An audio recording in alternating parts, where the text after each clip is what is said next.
significar um trânsito entre a natureza e a cultura e a possibilidade de voar além dos espaços conhecidos.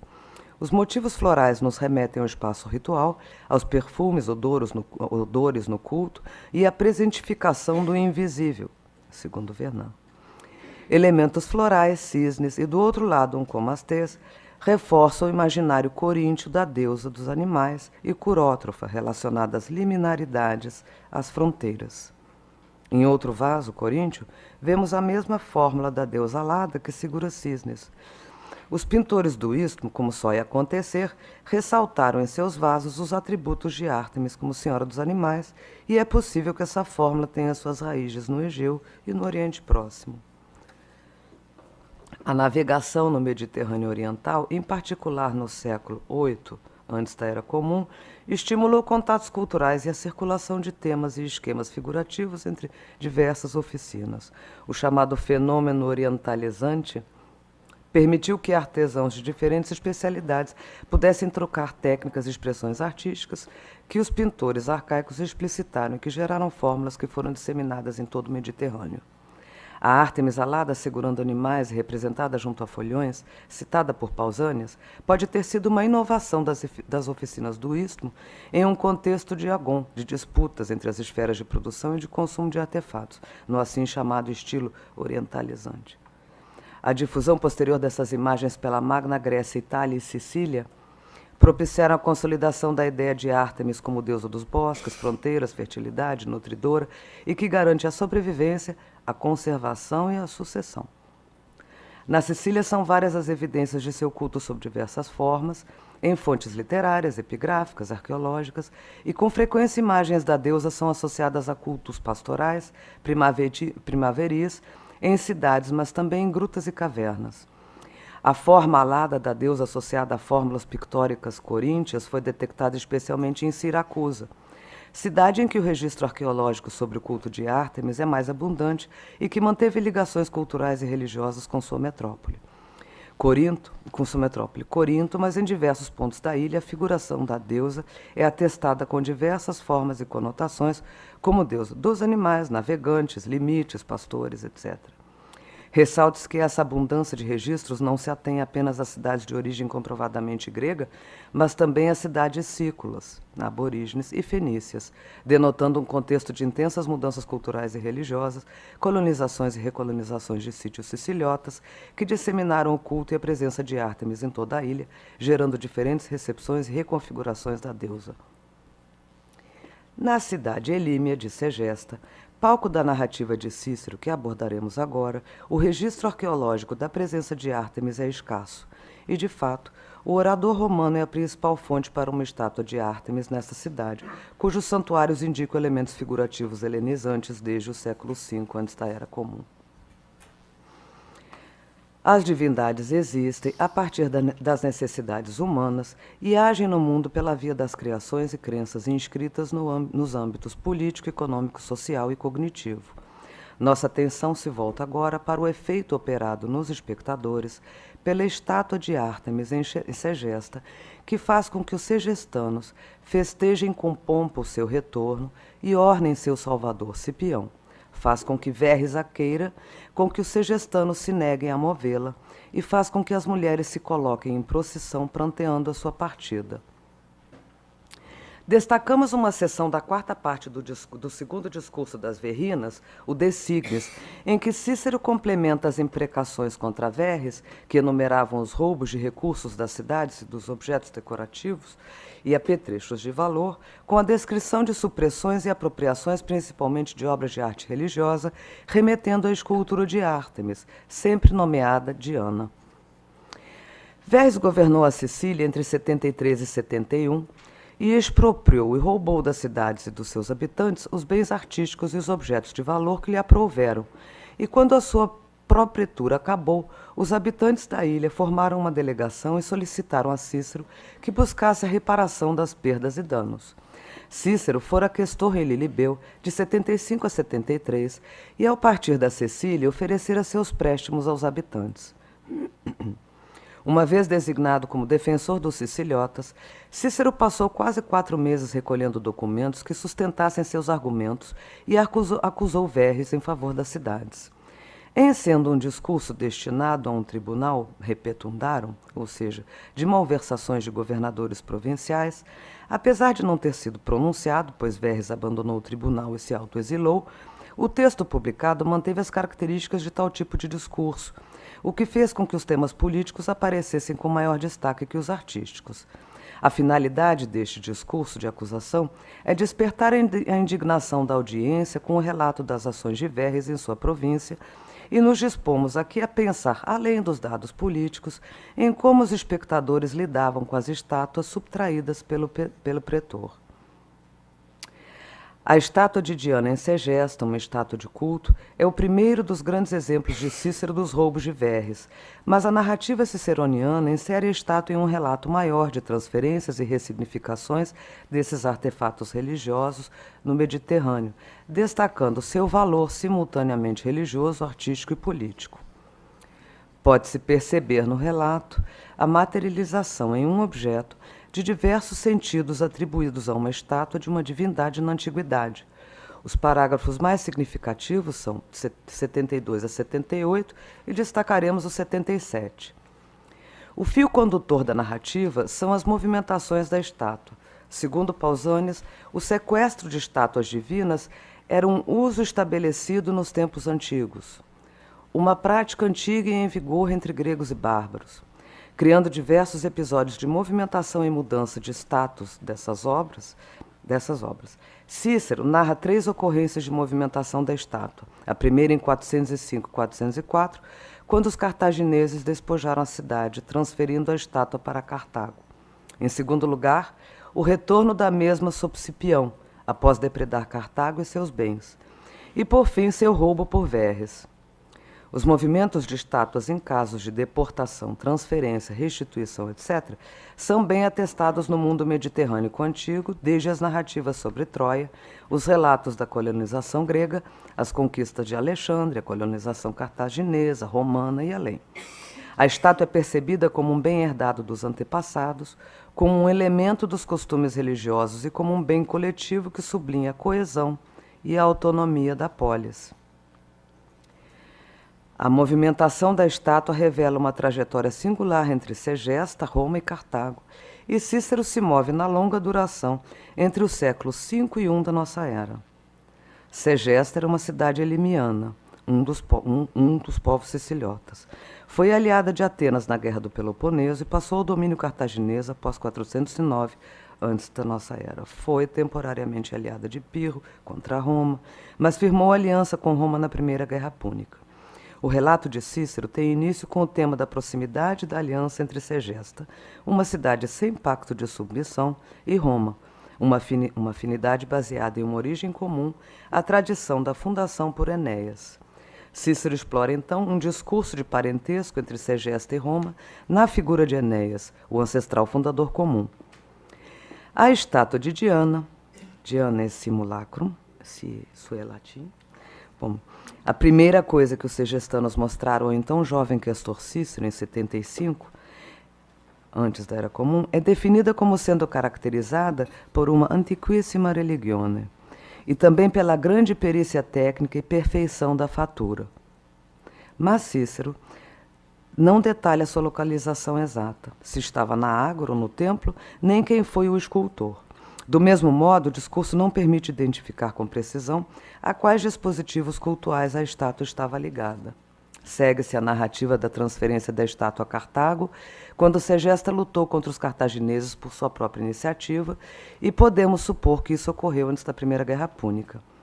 A cidade foi então conquistada e destruída, além de despojada de todos os objetos preciosos. Em Cartago, contudo, a estátua continuou a receber culto religioso, o que é justificado por sua beleza, que mesmo para inimigos, tornava-a digna de ser cultuada. Cícero não apresenta a estátua em Cartago como um butim de guerra, mas como um ornamentum. Tal observação reforça o caráter venerável da estátua, respeitada por todos, mesmo pelos piores inimigos. Assim, Cícero insiste na devoção dos cartagineses à estátua e na nobreza dos generais romanos, principalmente Cipião, para contrastar com Verres, que então, além de um ímpio, é também um espoliador da família de Cipião e da própria Roma. A narrativa salta alguns séculos e ressitua-se no término da Segunda Guerra Púnica, com a vitória definitiva dos romanos sobre os cartagineses e a devolução dos bens e objetos sagrados às cidades siciliotas por Cipião. Neste ponto, Cícero mescla um relato de cidades gregas e não gregas, unidas em favor de Roma contra Cartago. Com a vitória de Roma, a figura de Cipião representa a nova ordem romana e o virtuoso general romano se contrapõe à figura ímpia de Verres. Cícero, então, contrasta os grandes generais que conquistaram e pilharam outras cidades em prol da grandeza de Roma, com a cupidez de Verres, que queria a estátua para si próprio e não em nome de Roma. Cícero ressalta a dimensão afetiva que caracterizou o retorno da estátua de Cartago a Segesta e a reinstauração de seu culto, mas cria-se com uma inscrição na base um novo sentimento para o monumento. A inscrição, comemorando sua devolução, é também um símbolo da vitória dos romanos e da entrada definitiva de Segesta na órbita imperial romana. Eis o que consideramos o ápice do discurso no parágrafo 77. Vejam, então, quanta reverência há entre os segestanos. Saibam, juízes, que entre eles não se encontrou quem, fosse livre ou escravo, cidadão ou estrangeiro, ousasse tocar aquela estátua. Saibam que alguns operários bárbaros foram trazidos de Lilibeu. Eles, ignorantes de todo o assunto e do seu caráter religioso, concordaram em transportá-la por um certo preço e o fizeram. E quando ela era levada da cidade, como foi grande o concurso das mulheres, quão grande foi o choro dos anciãos. Alguns deles lembravam o dia em que a mesma Diana foi trazida de volta para a Segesta de Cartago, anunciando a eles, por seu regresso, a vitória do povo romano. Quão diferente daquele tempo este dia pareceu. Naquele momento, o general do povo romano, o mais ilustre dos homens, trazia de volta a Segesta os deuses de seus pais, recuperados da cidade inimiga. Agora, um pretor reles e perdulário do mesmo povo romano levava embora, com a mais nefasta iniquidade, os deuses de uma cidade aliada. O que é mais digno de nota em toda a Sicília que o fato de que todas as matronas e virgens de Segesta se reuniram quando Diana era levada da cidade? Que elas a ungiram com seus preciosos ungüentos, que elas a coroaram com suas guirlandas e flores, que elas a acompanharam até as fronteiras do seu território queimando incenso e perfumes. Verres e os lilibetanos são ímpios, mas os habitantes de Segesta, por sua relíquia, se aproximam da pietas romana. O simulacrum de Diana não deixa ninguém insensível. A beleza da estátua ativa a devoção e o fervor. A qualidade dos materiais, seu brilho, o pedestal, sua posição e a mise-en-scène ao seu redor são todos elementos sensoriais, dispositivos catalisadores produzindo fortes emoções, e a própria cupidez de Verres é um tipo de sensibilidade, uma resposta emocional. Verres é ainda mais ímpio que os bárbaros lilibetanos, pois esses se vinculam a Cartago, e os cartagineses reconheceram o caráter sagrado do signum Dianae. Contrastando com a alegria e o júbilo pelo retorno da estátua e do seu culto sob Cipião, a nova movimentação da estátua, sua partida da cidade sob Verres, provoca dor e desespero, especialmente em mulheres e anciãos. E Cícero descreve, no momento da partida da divindade, o que foi?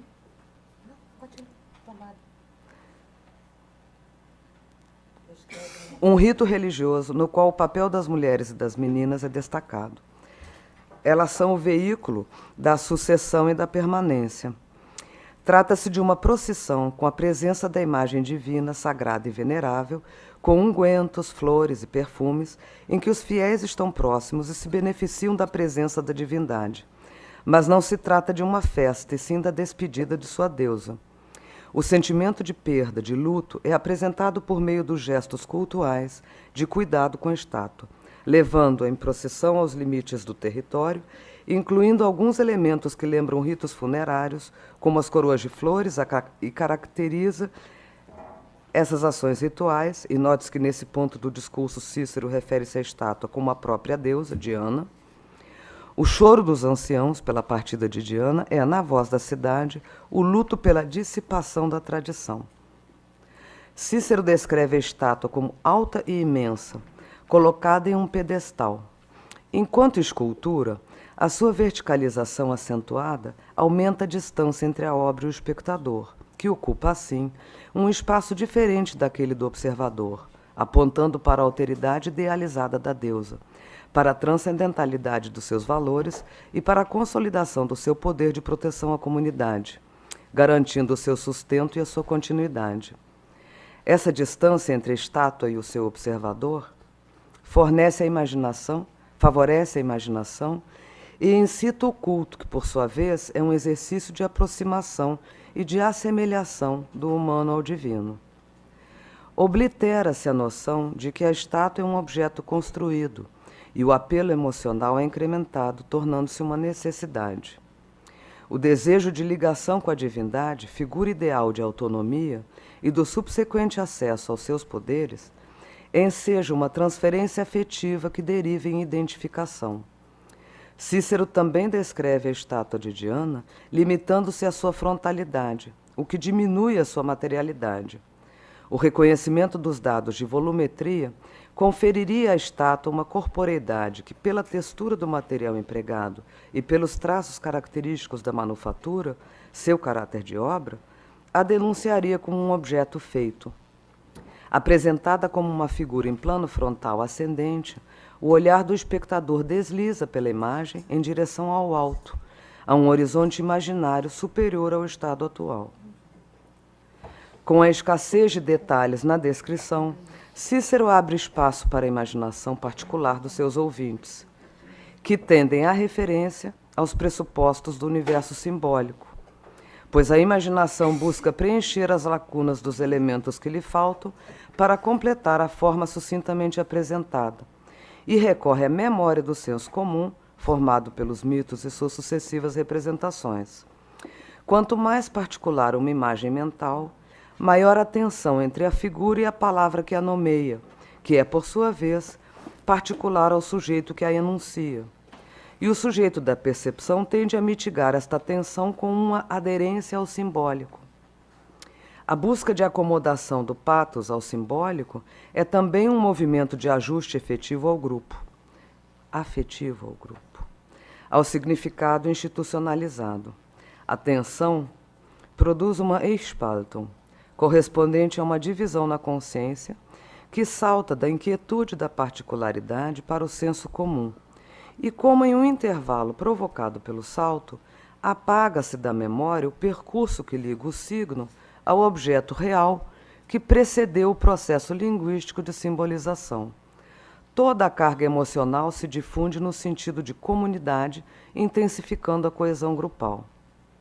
A oscilação entre as perspectivas de morte e de vida é solucionada, em geral, de forma imediata, por um impulso a escapar na finitude pela via da identificação, que determinaria uma suposta continuidade de si no outro e por meio do outro, atenuando o medo do aniquilamento.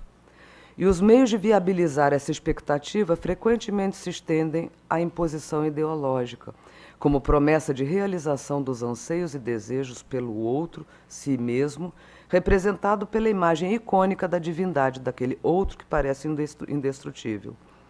Um processo que, no que concerne a estruturação dos sujeitos, produz a incongruência e as condições para uma inevitável clivagem da consciência e, eventualmente, uma divisão do eu, e o incessante movimento de tentativa de reunificação do eu em busca de uma síntese.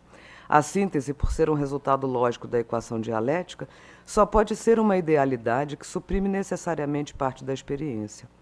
Superando a tensão emocional, ao praticarem o ritual em comum, os indivíduos, pela identificação, assimilação e apropriação dos pressupostos simbólicos da divindade, restauram a ordem mimética, o comportamento em uníssono segundo os desígnios do ethos para aquela circunstância.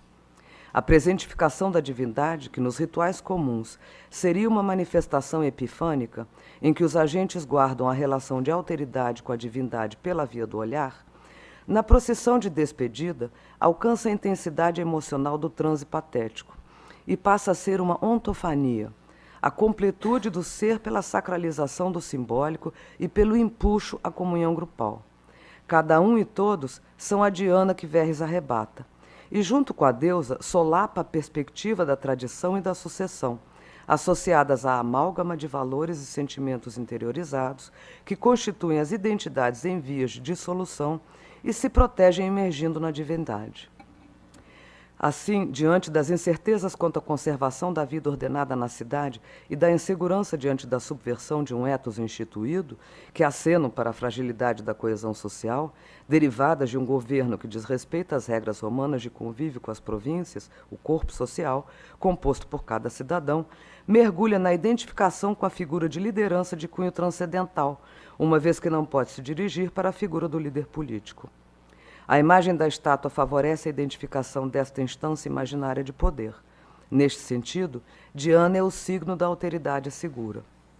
Como se não bastasse a lembrança da penúria sofrida pelas derrotas, associada à dissolução ou fragilização do vínculo com o objeto de culto, a perda da autonomia e da coesão social e o conflito e a ansiedade diante da incerteza do governo tirânico geram suscetibilidade. Os cidadãos conseguiriam viver sem a estátua, mas Cícero insiste em seu potencial simbólico, reiterando a sua grandiosidade ao associá-la à reputação de Públio Cipião. Se tanto o modelo romano de virtude quanto Cartago, outrora vitoriosa, reverenciaram a estátua, suas atitudes adquirem o valor de verdade. Aquele, como Verres, que toma para si uma deusa santíssima como se fosse um objeto venal, passa a ser, sem dúvida, um inimigo comum. Cumpre lembrar que a lógica religiosa romana considerava o sacro que fora consagrado pelos romanos em solo romano, de tal modo que a estátua de Ártemis em Segesta não seria sagrada. Mas Cícero, associando Segesta a Roma, por meio da antiguidade de suas origens comuns pelas mãos de Enéas, inova tornando Ártemis Diana, uma deusa próxima aos romanos e tão sagrada como se estivesse em pleno fórum romano. Através da estátua, uma breve história de independência e sujeição, de mudanças políticas da cidade, é apresentada.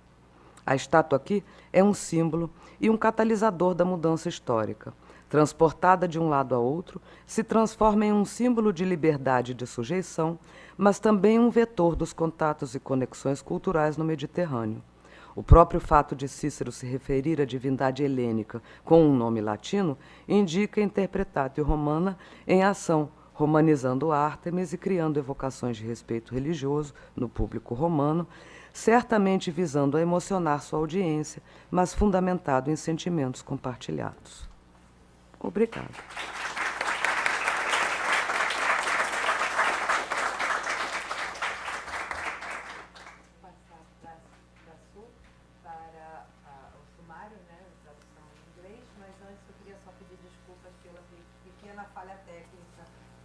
Ali, mas já está tudo resolvido. É, um problema de carência de tomadas. De repente ia tudo apagar. Bom, muito bem. Vamos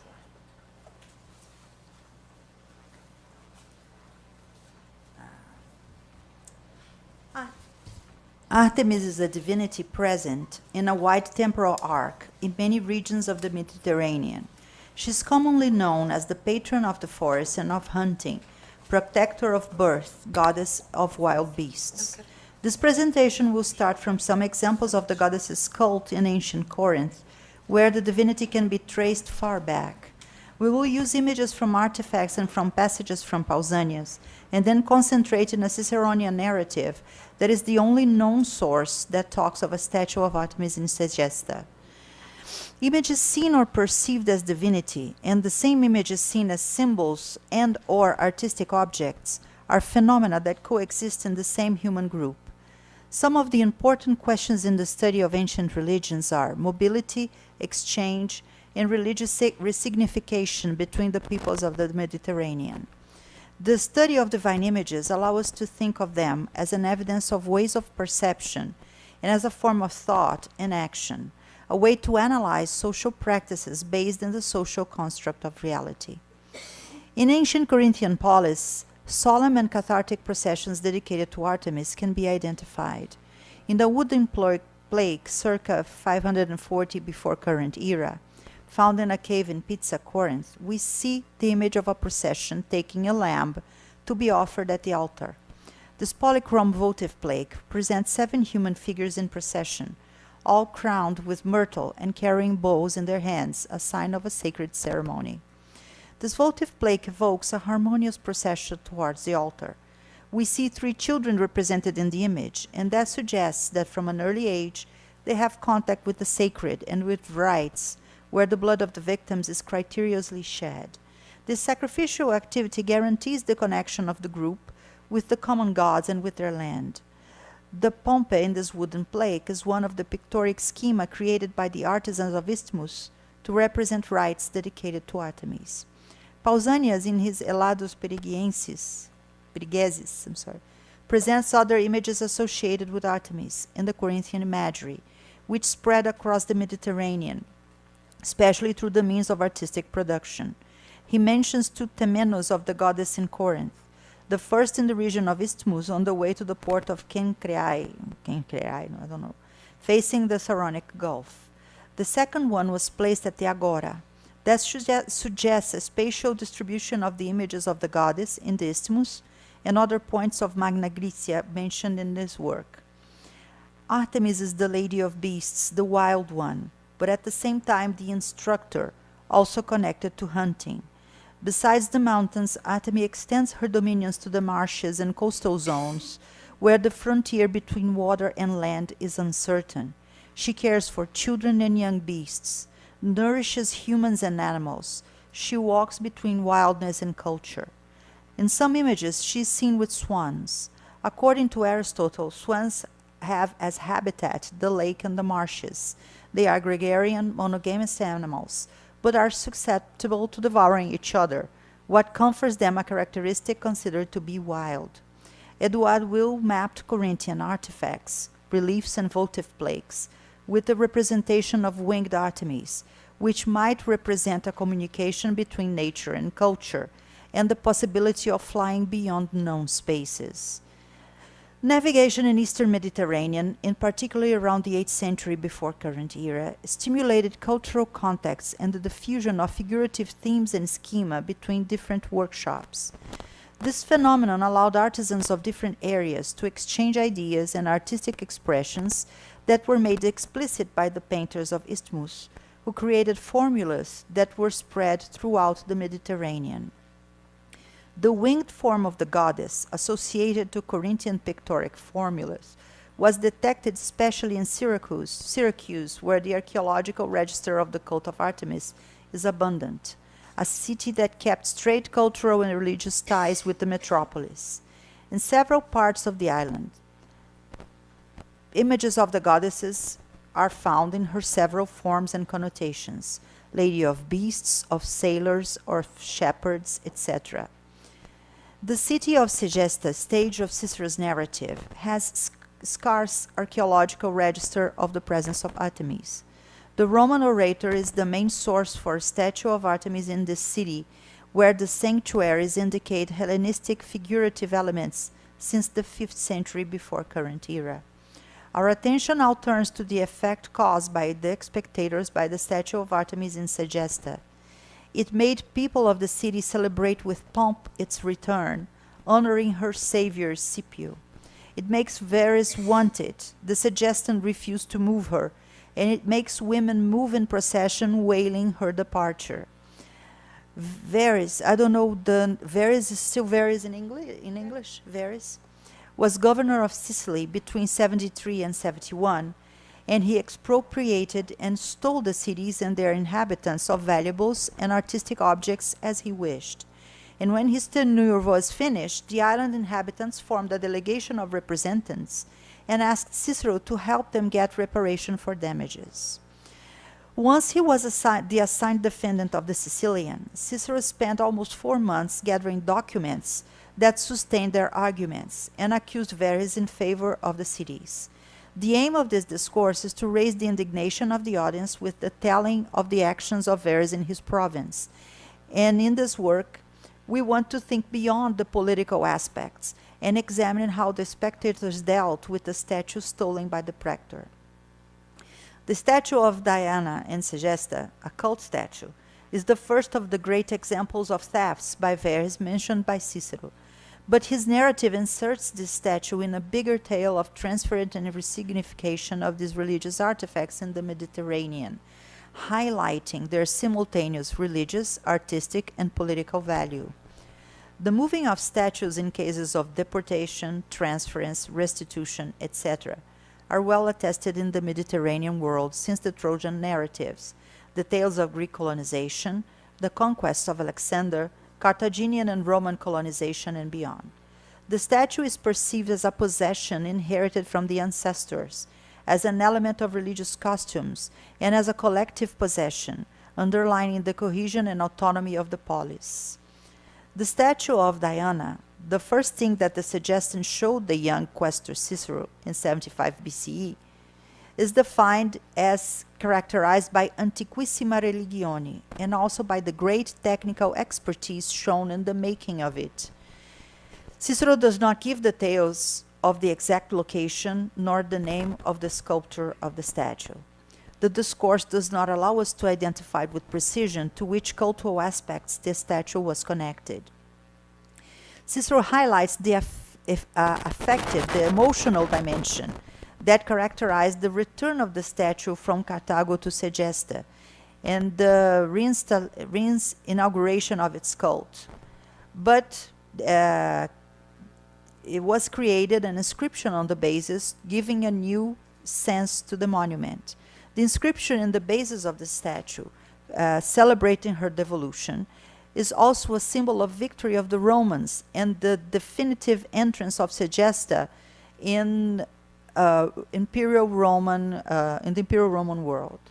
The inhabitants of Segesta, for their religio, get near or approximate to the Roman pietas. I'm sorry. Diana's simulacrum does not leave anyone unmoved. The beauty of the statue causes devotion and fervor. The quality of the materials, its shine, the pedestal, its position, and everything around it are all sensorial elements, catalyzing mechanisms producing strong emotion. And even the desire of verse to possess it is a kind of sensibility, an emotional response. Cicero narrates the moment of the divinity leaving the city. In the moment of the divinity leaving the city, a religious rite, a procession with the presence of the divine image, sacred and venerable, with ointments, flowers, and perfumes, in which the faithful are close and benefit from the presence of the divinity. But it is not a religious party, and it is the farewell for a goddess. The feeling of loss, of mourning, is presented by cultural gestures of care with the statue, taking her in procession to the limits of the territory, including some elements that remind funerary rites, as crown of flowers, and it characterizes these ritual actions. And you note that in this point of the discourse, Cicero refers to the statue as the goddess Diana herself. The search for accommodation of pathos to the symbolic is also a movement of emotional adjustment of the group, of the institutionalized meaning. The tension produces an, now I don't know how to pronounce this, Spaltung, corresponding to a division in the conscience that goes from the unrest of the particular to common sense, like an interval provoked by a jump. You erase from memory the course that connects the symbol to the real object that preceded the linguistic process of symbolization. All the emotional load diffuses along the community, intensifying group cohesion. Overcoming emotional tension as they practice a common ritual, the individuals through identification, assimilation, and appropriation of the symbolic pressupostos. Como você traduziria? Pressupostos. Assumptions, conceptions, the symbolic conceptions of the divinity, they restore the mimetic order, the common behavior according to the designs of the ethos for that circumstance.